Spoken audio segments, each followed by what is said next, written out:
টানা বৃষ্টিতে কাঁচামরিচের দাম আকাশ ছোঁয়া। কাঁচামরিচের দাম গত কয়েকদিন আগে ছিল মাত্র 220 টাকা, সেইটা এখন বেড়ে 320 টাকা হয়েছে।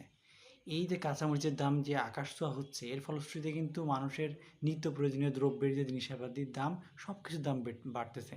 প্রত্যেক শাকসবজিতে প্রায় গড়ে 10 টাকা করে বেড়েছে। এবং একটি নিউজ এসেছে যে মুরগির দাম কাঁচামরিচের দাম বা বেগুনের দামের থেকে কম। তার ফলশ্রুতিতে কী হচ্ছে, দেশের যে যে সংকট, বিশেষ করে বর্ষাকালে আমাদের কাজের যে শ্রমজীবী মানুষের কাজের পরিমাণ বা কাজের সংকট থাকে, তাদের আর্থিক সংস্থান কম থাকে। ঠিক সেই অবস্থাতে যদি কাঁচামরিচের মতো নিত্য প্রয়োজনীয় দ্রব্যের দাম বাড়ে, সেক্ষেত্রে আমাদের অর্থনীতির উপর একটা বড় একটু চাপ তৈরি করবে।